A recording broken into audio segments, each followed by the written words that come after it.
The cavernous chamber of the Galactic Council glowed with cold blue light, amplifying the hostile stares of the 12 elder species representatives.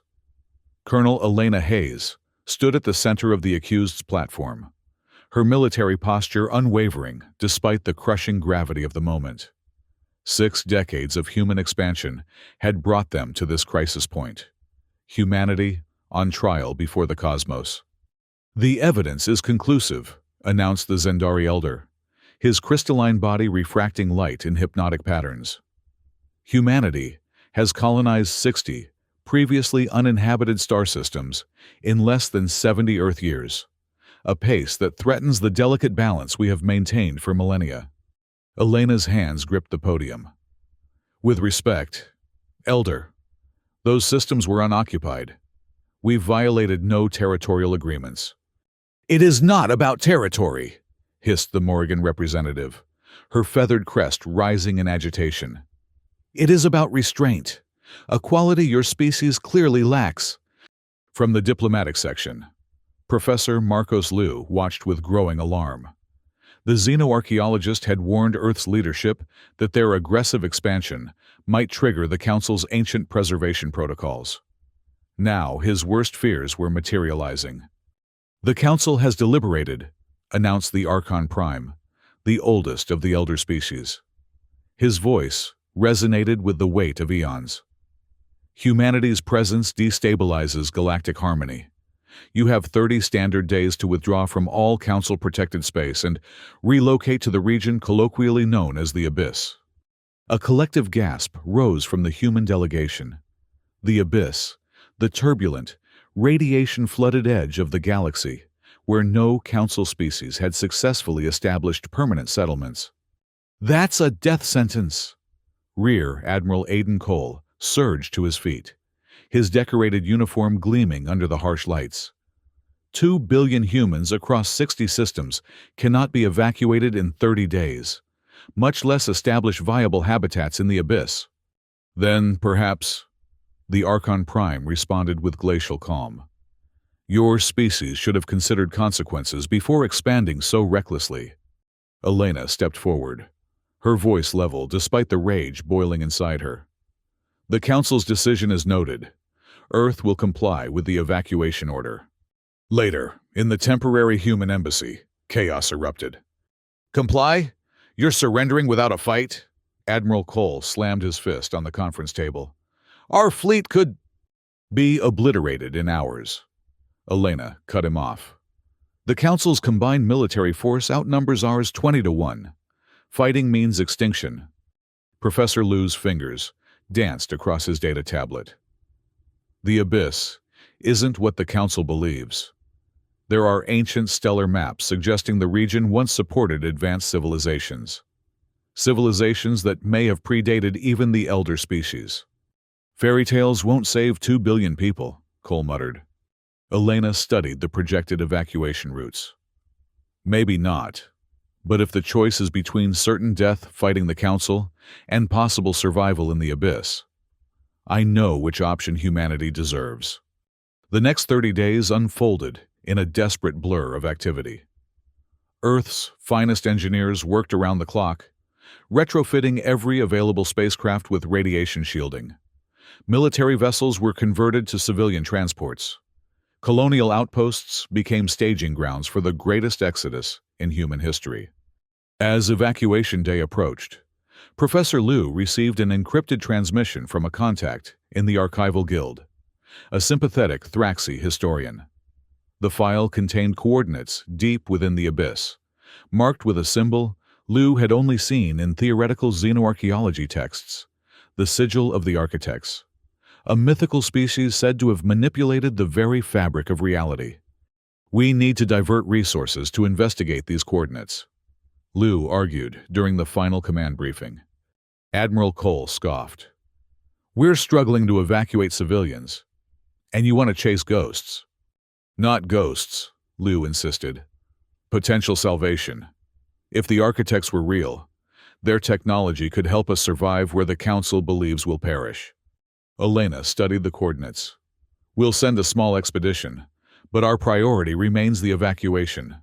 On the 30th day, As Council enforcers loomed at the edges of human space, the exodus began.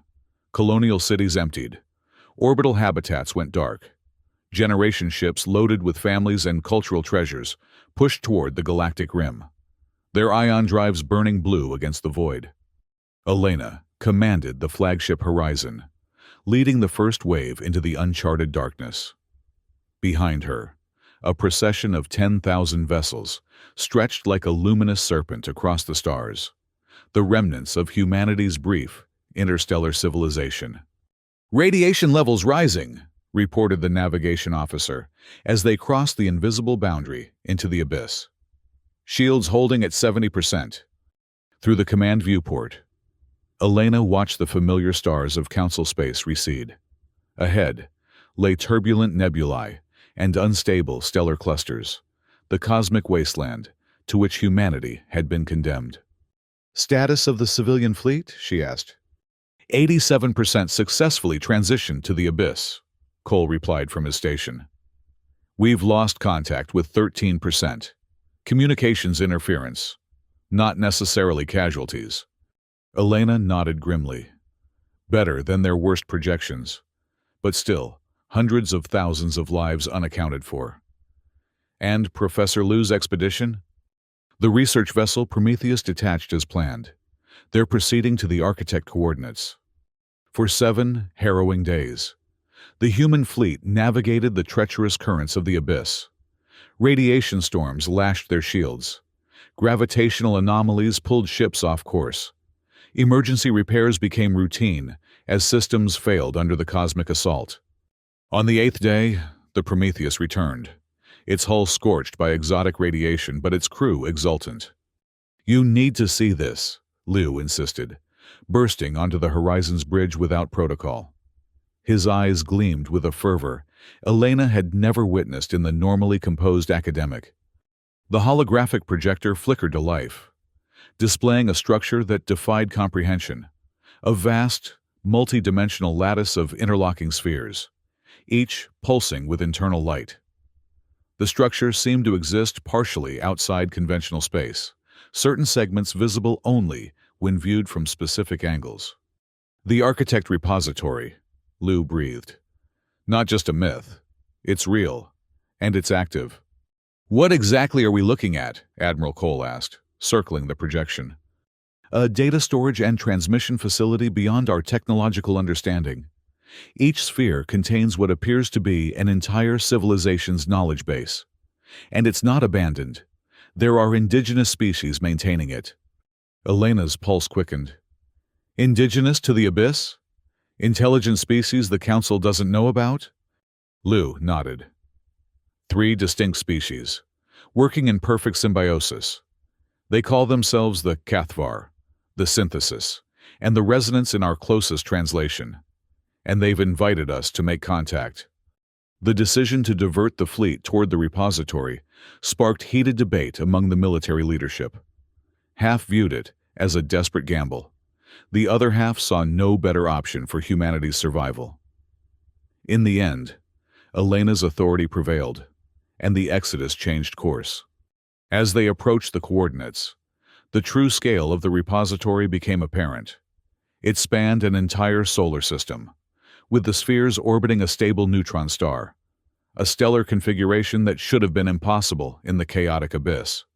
A delegation led by Elena, Liu, and Cole took a shuttle to the designated meeting point, a translucent platform extending from one of the larger spheres. As they docked, Elena felt a subtle shift in reality, a momentary disorientation, as though the universal constants had briefly wavered. "Prepare yourselves," Liu warned. "The indigenous species exist differently than we do. Their physical forms may be challenging." The first to greet them was a Cathvar representative, a being composed of constantly shifting matter, its body flowing between solid, liquid, and gaseous states while maintaining a vaguely humanoid shape. It introduced itself as Thexara, Keeper of Histories. "You flee the Council's judgment," Thexara observed, its voice resonating directly in their minds.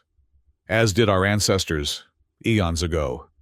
You know of the Council? Elena asked. We remember when they were young races, frightened of the abyss's potential. They established order because they feared the creative chaos that birthed the universe.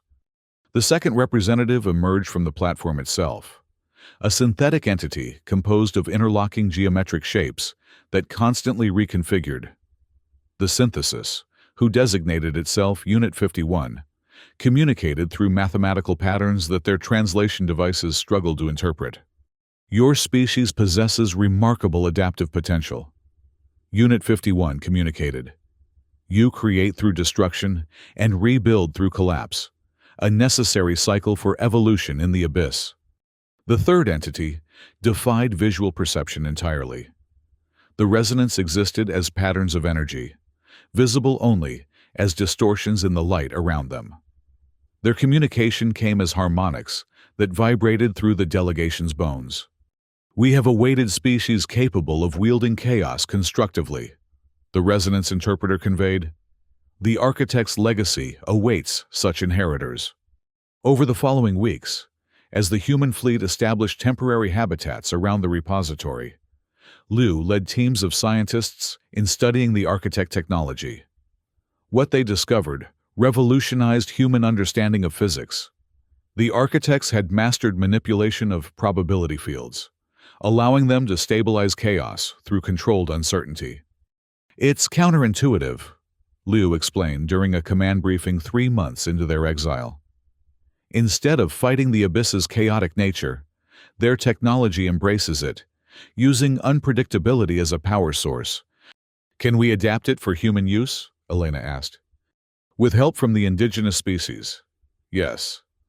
They've been guardians of this knowledge, waiting for species innovative enough to implement it. As human-indigenous cooperation deepened, the first breakthrough came in radiation shielding. By incorporating elements of Cathvar phase-shifting technology, engineers created adaptive shields that randomly redistributed energy patterns, dispersing the abyss's deadly radiation. The second innovation transformed propulsion. Synthesis mathematical models allowed for the creation of probability drives, engines that simultaneously calculated all possible flight paths and executed the optimal solution in real time, allowing ships to navigate the abyss's gravitational anomalies. But the most profound advancement emerged from collaboration with the resonance. They taught humans to perceive dimensions beyond conventional space-time, revealing hidden layers of reality where energy flowed in patterns that could be harvested for power. 1 year after their banishment, humanity had not merely survived in the abyss, they had begun to thrive. Around the repository, a permanent settlement took shape, New Dawn Station. Unlike the rigid geometric designs favored in council space, New Dawn grew organically, its architecture adapting to the abyss's chaotic conditions. Living ships with bioengineered hulls navigated radiation storms. Variable gravity habitats shifted their internal configurations to counteract spatial distortions. Information networks operated on quantum uncertainty principles, becoming more secure the more chaotic the surrounding environment. The Council intended our exile to be our extinction, Elena observed during New Dawn's first anniversary celebration. Instead, it became our evolution. Professor Liu, now leading the Architect Integration Division, nodded thoughtfully. We were forcing ourselves to fit Council norms, linear thinking, predictable expansion. Here, we've embraced adaptation and uncertainty. Not everyone has adapted equally well, Admiral Cole reminded them, gesturing toward the medical section where thousands still suffered from radiation sickness and psychological trauma. We've lost nearly 30% of our population, which is why we continue to improve, Elena insisted. Every advance in architect technology brings us closer to stabilizing our situation. As New Dawn expanded, humanity established outposts deeper into the abyss. Each expedition returned with new resources and discoveries. Planets previously considered uninhabitable became viable through probability terraforming, a technique that accelerated favorable environmental changes while suppressing destructive ones. By the third year of exile, human population growth had resumed. Children born in the abyss displayed unexpected adaptations, heightened intuition, enhanced pattern recognition, and in some cases, the ability to perceive probability fields naturally. The indigenous species viewed these developments with approval, recognizing traits similar to the long-vanished architects. On the 5th anniversary of their banishment, as New Dawn Station had grown into a sprawling metropolis of 20 million inhabitants, the first warning came. A deep-range expedition vessel returned with hull breaches, unlike anything previously encountered. Perfectly circular holes that seemed to tunnel through dimensions, rather than merely through matter.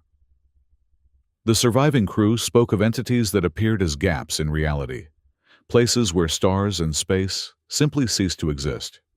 The Devourers, Thixera explained when presented with the evidence.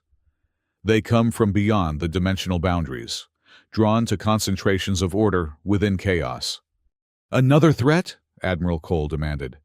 "Haven't we faced enough?" "Not a threat like any you've encountered," Unit 51 calculated. The Devourers consume reality itself. They are why the architects ultimately vanished, why the abyss became chaotic, a defense mechanism against their incursions. The resonance interpreter added, "They have been dormant for millennia. Your activities, your successful imposition of order within chaos, has roused them." "Can they be fought?" Elena asked. "The architects battled them for eons," Thixera replied.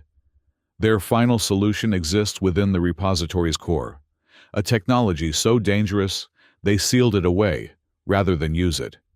That night, in her private quarters, Elena reviewed the preliminary reports on the Devourer incursion. According to indigenous historical records, these entities had previously wiped out entire galactic sectors. Their method of attack defied conventional physics. They didn't destroy so much as unravel the fabric of reality. "We need more information," she told her senior staff the next morning. "And we need to warn the Council." "Warn them?" Cole scoffed. "They exiled us to die. Let them face this threat alone." "This isn't about revenge," Elena countered. "Billions of lives are at stake, human and non-human alike." Lowe intervened. "Before we do anything, we should access the Architect's records on the Devourers. If they found a solution but deemed it too dangerous to use, we need to understand why." With permission from the indigenous guardians, Liu led a team into the repository's central sphere, a structure that existed simultaneously in multiple dimensions. The journey itself required technology that temporarily altered the explorers' quantum states, allowing them to perceive and navigate the multidimensional pathways. What they discovered chilled them to their cores. The architect's solution involved complete integration with their technology. Individual consciousness merged with probability fields until the distinction between being and non-being blurred. In this state, they could directly manipulate reality at its fundamental level, countering the Devourer's unraveling effect. But the process was irreversible. Those who underwent the transformation could never return to their original forms. They became living nexus points of chaos and order, entities of pure potential existing across all possible realities simultaneously. "It would be a form of extinction," Liu explained to the Emergency Council. "The individuals would still exist, but not as discrete beings with linear consciousness." "How many would need to undergo this transformation?" Elena asked.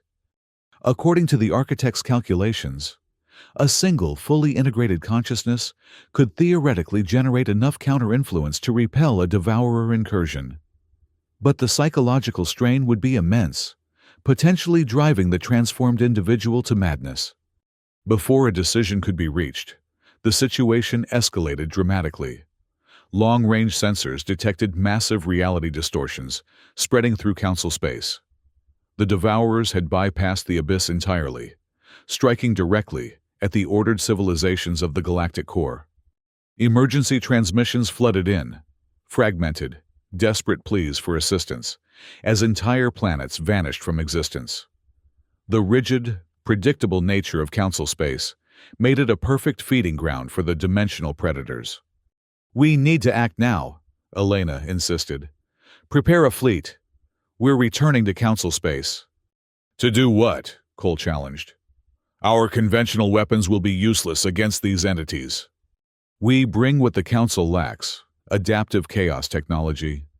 And if necessary," she hesitated, "we implement the Architect's solution." Within days, a battle fleet of 500 vessels launched from New Dawn Station, ships unlike any that had left Earth. Living hulls pulsed with probability fields. Weapon systems operated on principles of quantum uncertainty. Each vessel incorporated elements of all three indigenous technologies, creating harmony from apparent contradiction. As they approached the Council border, the devastation became apparent. Entire star systems had been reduced to swirling vortices of unraveling matter. Council military vessels drifted powerless, their rigid technological systems unable to adapt to the dimensional distortions. At the heart of the destruction, the Devourers manifested, vast absences in the fabric of reality, expanding outward like cosmic antimateria. Where they passed, existence simply ceased to be, leaving behind neither energy nor void, but the absence of possibility itself. Elena directed the fleet to engage using protocols developed with the indigenous allies. Probability torpedoes, weapons that existed in multiple states simultaneously, detonated against the Devourer's boundaries. Quantum disruptors fired beams of concentrated uncertainty, temporarily forcing the entities to manifest in single-dimensional states. But for every successful countermeasure, the Devourers adapted. What worked once failed on second attempt.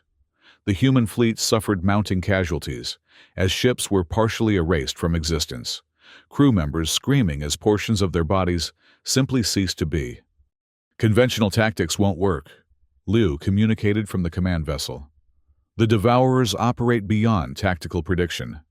Elena watched as a Council defensive line collapsed, a Zendari dreadnought dissolving into component atoms. "Then we implement the Haze Protocol." Named in grim anticipation of this moment, the Haze Protocol authorized the use of the Architect's integration technology. Elena had privately undergone preliminary compatibility testing, her neural patterns showing rare stability under quantum fluctuation. "Colonel, the procedure has never been fully tested," Liu objected. "The risk of catastrophic consciousness fragmentation is preferable to the certainty of galactic extinction," Elena finished. "Prepare the integration chamber." Admiral Cole took command of the fleet as Elena transferred to the laboratory vessel Prometheus, where the integration technology had been reconstructed. Thexera, Unit 51, and the resonance interpreter accompanied her, each contributing their species' understanding of the process. "Once begun, the transformation cannot be reversed," Thexera warned. "Your consciousness will expand beyond human comprehension. You may remember being Elena Hayes, but that identity will become just one facet of your new existence." Elena removed her uniform insignia, placing it in Liu's hand. "If I don't survive with my mind intact, make sure humanity knows why this sacrifice was necessary." The integration chamber resembled a crystalline coffin, its interior lined with filaments that pulsed with multidimensional energy. As Elena lay inside, technicians injected her with nanites developed from synthesis technology, microscopic probability engines that would rewrite her cellular structure at the quantum level. "Commencing integration in 3, 2, 1. Pain beyond human tolerance flooded Elena's consciousness as the boundaries of her being dissolved. Her perception shattered into billions of simultaneous viewpoints. She was everywhere and everyone at once. She witnessed her birth and death in the same instant. She experienced every possible version of herself across infinite timelines. Through the agony came understanding. The Devourers weren't malevolent. They were inevitable consequences of reality's expansion, cosmic antibodies responding to perceived threats to the multiverse's integrity. They attacked ordered civilizations because rigid patterns created dimensional friction. And with understanding came power. Elena, no longer merely human, but a nexus of infinite probability, extended her consciousness toward the nearest devourer. She didn't fight its unraveling effect. She embraced it, channeling it through her transformed being and redirecting it back upon itself. The devourer recoiled as its own nature was turned against it. Where it expected to find ordered resistance, it encountered pure chaos incarnate, a being as unpredictable and unbounded as itself. Aboard the command vessel, the bridge crew watched in awe as the nearest devourer collapsed into a singularity of contradicting possibilities. Where moments before had been an expanding void of non-existence, now pulsed a nexus of hyperactive creation, new realities budding and collapsing in microseconds. "It's working," Lou whispered. "She's actually fighting them on their own terms." Throughout the battle zone, the remaining human fleet coordinated with Elena's transformed consciousness. She existed simultaneously at every point in spacetime where the devourers threatened. Her expanded awareness guiding probability weapons to strike at dimensional weak points only she could perceive. The Council forces, witnessing this impossible defense, rallied behind the human fleet. Ancient enemies fought alongside each other as the devourers retreated from Elena's chaotic counterassault. After 72 hours of continuous battle, the last devourer vanished, driven back to the dimensional boundaries from which they had emerged. The cost had been catastrophic: 30% of the human fleet destroyed, hundreds of Council worlds partially erased, billions of lives lost across multiple species. But the galaxy survived. In the aftermath, Elena's transformed consciousness remained anchored to the integration chamber, though her awareness extended far beyond it. Her physical form had become translucent, probability patterns visible beneath her skin as she flickered between states of materialization. "Can she communicate?" Admiral Cole asked, as the command staff gathered around the chamber. Lou adjusted sensors, calibrated to track quantum fluctuations. "Her consciousness operates on multiple dimensional levels simultaneously. Linear communication is challenging, but possible." Through the specialized interface, Elena's thoughts coalesced into comprehensible patterns. Her first message was simple: "I remain." The Archon Prime himself came to the Prometheus, his ancient form bowing before the integration chamber. "The Council acknowledges its error in judgment. Humanity's banishment is rescinded. We offer you the highest position among our advisory pantheon in recognition of your service." Through the quantum interface, Elena's response formed: "Humanity will remain in the abyss. What you intended as punishment has become our strength. We have found our purpose." "You would reject reintegration with galactic society?" the Archon asked, genuinely bewildered. "The Devourers will return. The boundaries between dimensions grow thinner as the universe expands. The abyss is not a wasteland. It is the frontier where such incursions can be detected and countered. Humanity will guard that frontier." In the years that followed, New Dawn Station expanded into a thriving civilization, unlike any the galaxy had seen. Humans and the 3 indigenous species created a society that embraced chaos as a creative force, adaptive, resilient, constantly evolving. The Council established formal diplomatic relations with what they now called the Abyss Confederation, trading stability technologies for chaos applications that strengthened their rigid systems against future devourer attacks. Elena remained in her transformed state, her consciousness expanding further as she explored the multidimensional nature of reality. She became a living oracle, simultaneously experiencing past, present, and countless potential futures. Under her guidance, humanity developed technologies that transcended conventional understanding, ships that traveled through probability rather than space, communication systems that transmitted information instantaneously through dimensional resonance. 10 years after the Devourer War, Admiral Cole, now Supreme Commander of the Confederation Defense Force, stood with Professor Liu at the observation deck, overlooking New Dawn's central plaza. Below them, humans mingled with Kathvar, synthesis units, and the visible manifestations of resonance entities. Children born in the abyss played in gravity wells that would have killed their ancestors, their adaptive physiology thriving in conditions once considered lethal. "Would you have imagined this outcome when the Council banished us?" Cole asked. Lou smiled. "Never. I hoped we might survive, perhaps even establish a tenuous colony. I never dreamed we would create this." This was a civilization that had transcended the Council's rigid categorizations, neither wholly biological nor technological, neither completely ordered nor chaotic, but a harmonious integration of apparent opposites. In the distance, the repository spheres pulsed with new knowledge, human experiences and innovations being added to the architect's ancient records. And at the heart of New Dawn Station, Elena's integration chamber had become a temple of sorts, a place where those seeking guidance could connect briefly with her expanded consciousness.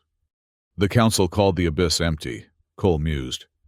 They saw only what they were looking for, confirmations of their assumptions. "A common failure across all species," Lou noted. "We see what we expect to see. The abyss taught us to expect the unexpected, to embrace uncertainty as opportunity." Across the galaxy, the Council continued its orderly administration, now with a newfound respect for adaptive chaos. And at the edge of known space, in the swirling radiation storms and gravitational maelstroms of the abyss, humanity had found not exile, but destiny. Guardians of the dimensional boundaries, wielders of creative chaos, inheritors of the architect's legacy. Where the Council had intended them to end, they had instead transformed, becoming something greater than they had ever imagined possible. Elena, in her moments of most coherent communication, expressed no regret for the path that had led them here. "We were banished to the abyss," she told those who could comprehend her multidimensional thoughts.